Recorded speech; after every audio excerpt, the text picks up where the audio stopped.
Depois passamos para a introdução.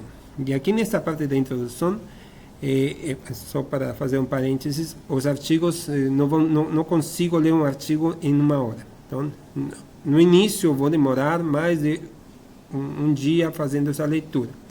Depois a gente já vai passando para coisas mais específicas. Então, provavelmente já com o tempo não vou ler mais a introdução e vou partir logo de cara para a metodologia e depois para os resultados.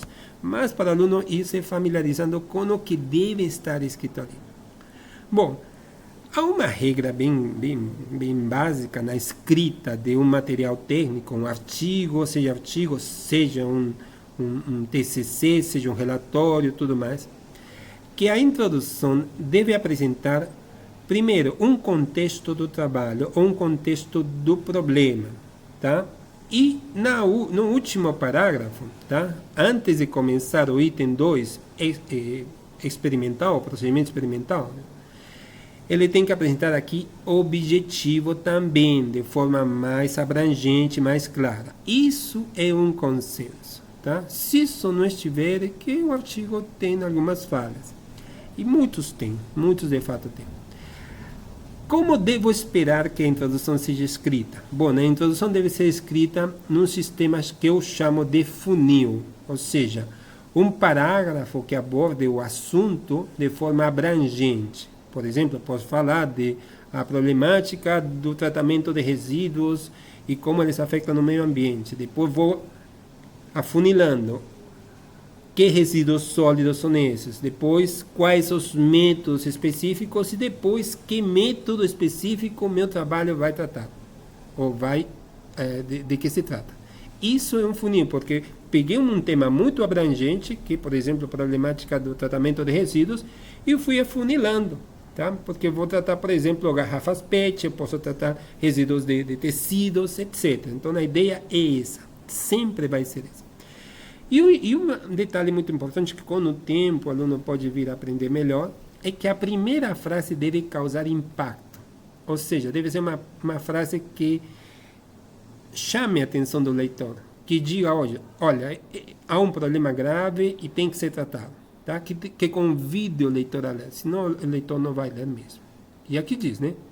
A presença de pesticidas na água superficial e subterrânea é uma consequência do aumento do uso de químicos nas atividades agrícolas. Tá bom? É bem amplo. Tá? Me mostrou uma problemática enorme. Tá? Que pesticidas? Não diz. Tá?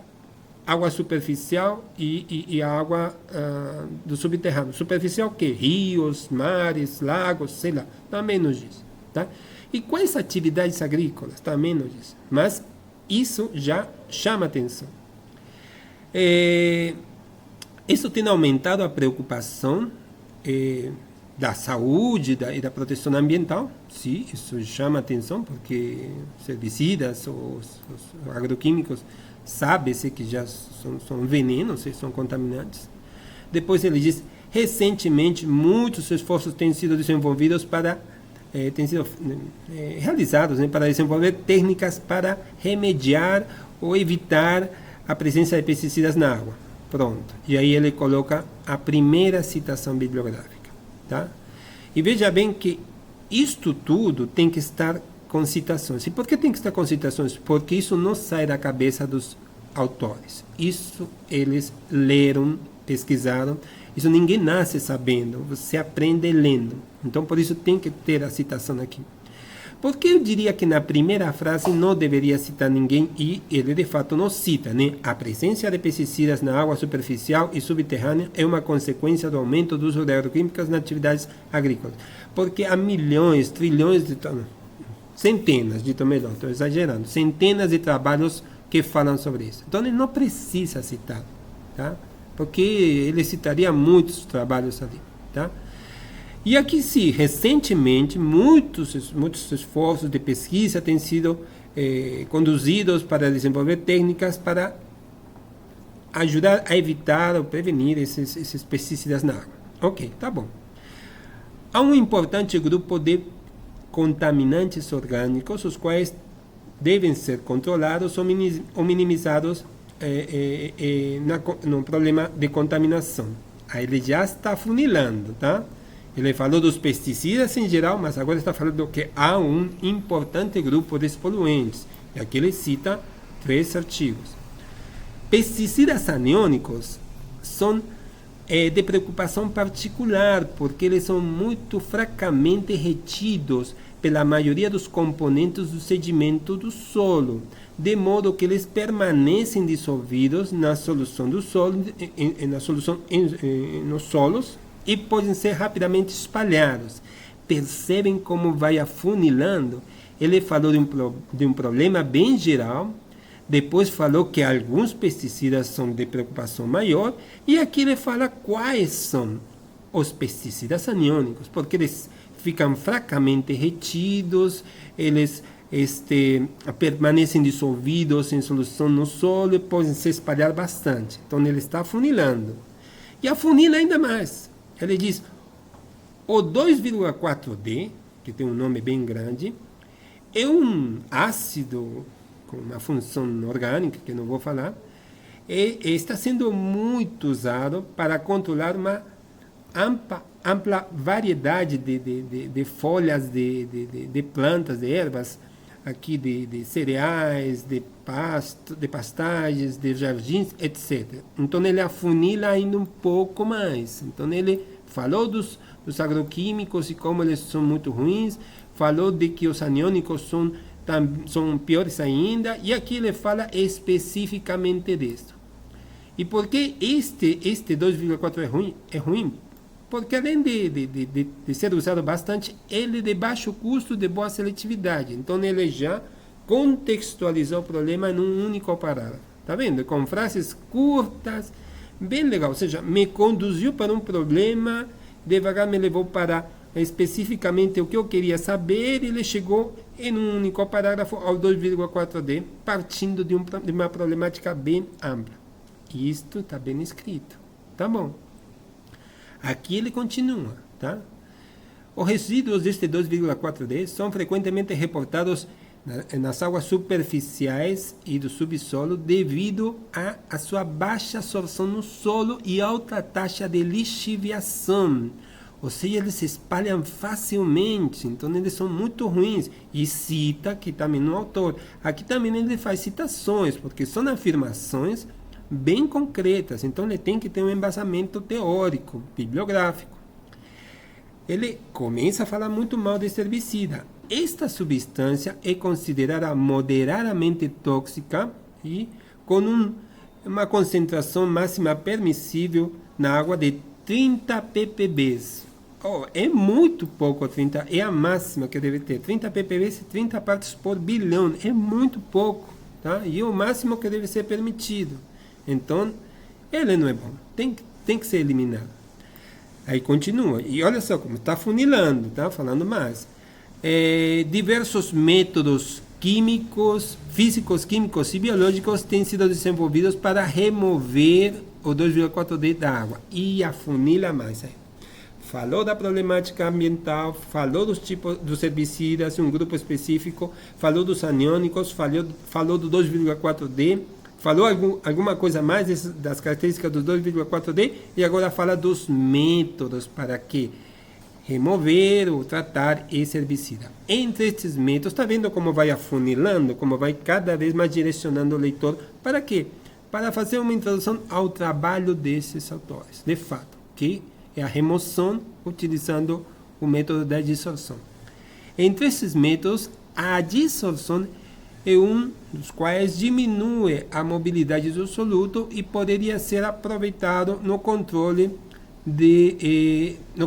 ambiental deste herbicida. Então, ele agora cita a dissorção como um método importantíssimo. E aí?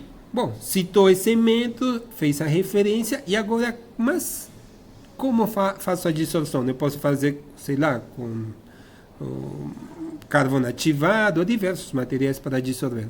Aqui ele começa a falar. O uso do hidróxido duplo lamelar, também conhecido como argila aniônica, pode ser usado para remover o 2,4D a partir da água, e afunila ainda um pouquinho mais. devido à sua grande área, que tem uma grande área, capacidade de troca iônica, estabilidade térmica boa e efeito memória. Aí ele justifica porque ele é muito bom, tá? Depois diz, recobrindo a estrutura lamelar por reidratação. Essa é uma característica específica dele que não vale a pena agora mencionar. Aí depois ele vai falar um pouquinho mais desse hidróxido duplo lamelar. O hidróxido duplo lamelar, o composto tipo hidrotalcita, tem uma fórmula, e escreve a fórmula. Eu sou contra isso, mas tudo bem, a gente aceita. A estrutura básica desse hidróxido duplo lamelar pode ser derivada pela substituição. Aqui já entra em detalhes que já eu começo a discordar. Por quê? Porque ele de fato não estuda bem isso, né? Ele não estuda a influência de algum composto, um elemento na estrutura dele. Ele só aqui já começa a falar coisas muito específicas que não são do trabalho, porque ele não vai usar o magnésio, nem o zinco, ele usa quê? Ele usa cobre e ferro. Então, esta parte daqui o funil abriu uma vertente ali que eu discordo completamente. Aí diz, a estrutura de um hidróxido duplo lamelar pode ser derivada da substituição de uma fração do cátion divalente na estrutura, né, na rede da brucita, com um cátion trivalente. Aqui coloca quais são os trivalentes, os quais podem ser camadas adquiridas com carga positiva e são balanceadas pela intercalação de ânions, tá? Isso, para quem está começando nesta área, isso é chinês mesmo. Não dá para entender nada. E de fato também eu discordo dessa frase de aqui. Eu ia botar de outra cor, porque não ajuda muito, não. Na minha opinião, aí ela fugiu mesmo do trabalho. Se ela fugiu, mas tudo bem. Mas eu vou colocá-la aqui porque ele quis aqui, na minha opinião, encher linguiça. Não quis colocar qualquer coisa que é muito comum que os alunos façam também. Depois vem, hidróxidos duplos lamelares podem retirar ânions a partir da solução por três diferentes mecanismos, que são troca iônica, a dissolução superficial e reconstrução da hidrotalcita calcinada através do tal efeito memória. Isto continua, agora sim, voltamos ao... Ele se perdeu ali, mas agora sim, voltamos. Ou seja, ele nos diz que há diferentes métodos químicos, físicos e biológicos para remover herbicidas do solo e da água. Ele nos diz que a dissolução é um desses métodos. E, finalmente, ele nos diz que para dissolver podemos utilizar o hidróxido duplo lamelar porque ele é muito bom.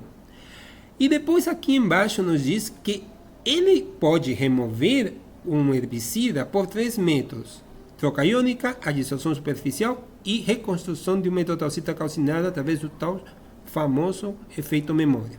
Ok, até aí a introdução estava boa. Isso daqui para mim não deveria estar aqui, mas tudo bem.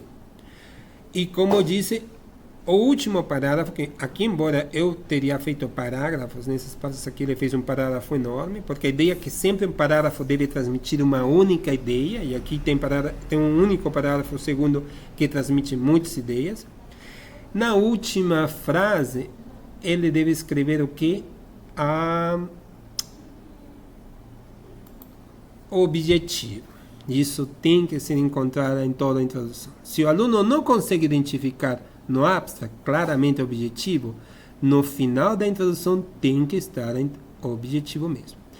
Aqui diz, no objetivo, o fim do presente trabalho é a síntese e caracterização desta hidrotalcita, assim como sua avaliação na sua capacidade de adsorção para remover o 2,4-D a partir de uma solução aquosa em diferentes condições. Já melhorou um pouquinho mais.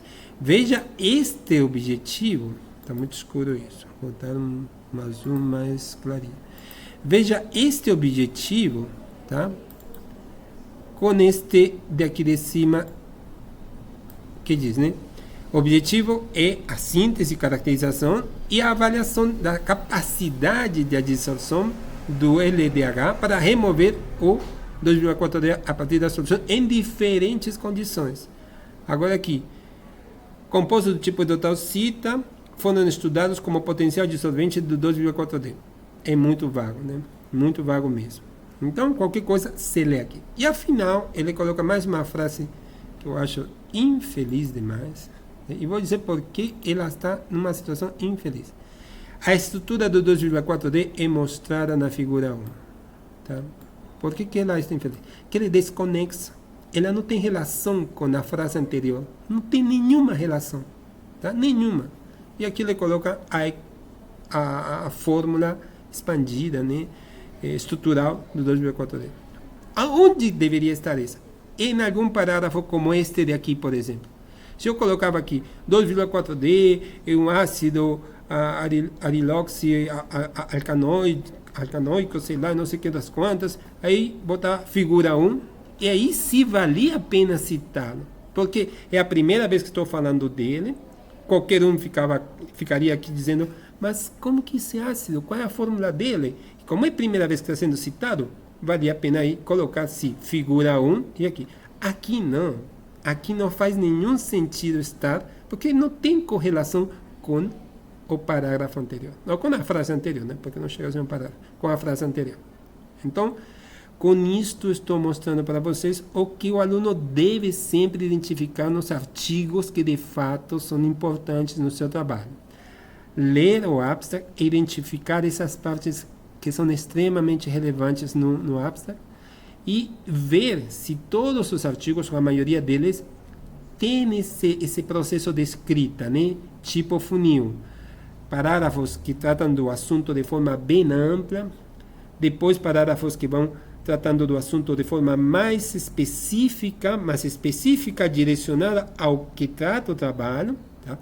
Ele fala dos pesticidas, depois para os pesticidas aniônicos, depois fala do 2,4D, depois fala muito mal do 2,4D, porque ele é ruim, depois trata dos métodos que são usados, cita o método de adsorção, depois menciona que material é importante para usar, para remover, utilizando o método de adsorção. Depois ele coloca esse negócio infeliz, que para mim não tem nenhum sentido, esse verbo e esse daqui, porque fode muito, é simplesmente informativo. Depois fala mais especificamente dos mecanismos, né? Já uma coisa do tipo, esse material é bom porque remove, e remove através de 3 mecanismos, continua sendo uma introdução legal. E no final fecha com quê? Com objetivo, tá? E com essa frase que não faz nenhum sentido para mim, colocará no final, deveria estar aqui citada, e de qualquer poderia estar aqui a figura. Isso, essa organização das figuras não decide o autor, isso decide a revista. A revista é que decide aonde que vai essa figura, esta outra e tudo mais.